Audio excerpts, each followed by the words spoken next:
Sur le plateau des Boissières, surplombant deux cours d'eau, le Blanzou et la Briance, se cache un site exceptionnel. Ces arbres sont protégés et ils ne sont pas les seuls. À leurs pieds, voici les vestiges de plusieurs villas gallo-romaines, construites au fil des siècles, au début de notre ère. C'était une grande villa, il y a eu de la vie ici. Alors que quand on se promène, on voit une forêt. Et on ne sait pas ce qu'il y a dessous, et c'est ça qui est intéressant en fait. Vous avez envie de savoir ce qu'il y a dessous? Voilà ce qu'il y a dessous, retracer l'histoire, le remettre dans son contexte, de Pierre Buffière, de tout ça. Franck Delage fouille le site pour la première fois dans les années 30. Puis la végétation l'envahit et il tombe en désuétude jusqu'à ce qu'en 2011, des passionnés bénévoles décident de s'en occuper. Alors là, je tamise la terre qui a été sortie des différents aqueducs pour voir si on n'est pas passé à côté de certaines pièces intéressantes. Ah, là, visiblement un bout de poterie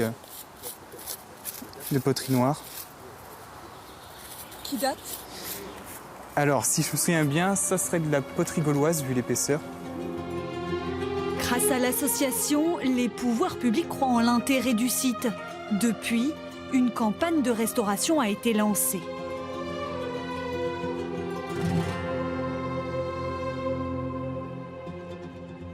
Au nord de Limoges, cette fois près du lac d'Usura, une autre villa a été découverte. C'est l'archéologue Jean-Pierre Lousteau qui mène les fouilles dans les années 70, et ce pendant plus de 10 ans. On se trouve devant la villa dite de Brachot, villa gallo-romaine, et surtout devant l'aile thermale de cette grande habitation. Seuls les thermes de cette riche propriété sont visibles. Le reste est enfoui sous le bois classé à proximité. Et là, je me retrouve dans une grande salle qui n'a pas d'autre destination, sans aucun doute, que de servir de salle d'exercice physique, parce qu'il y avait toujours cette dimension. Et lorsqu'on s'était échauffé, transpiré, eh bien, on continuait en direction d'une salle intermédiaire avec un pédiluve qui était là. Lorsqu'on avait traversé cette salle par une porte centrale que nous apercevons bien ici, eh bien, on pénétrait dans une première salle qui était chauffée, mais par récupération d'air chaud. Et lorsqu'on avait ici transpiré pas mal, on venait se tremper ici, et c'était simplement pour s'immerger dans une eau qui était très chaude. Elle était chauffée par le sous-sol.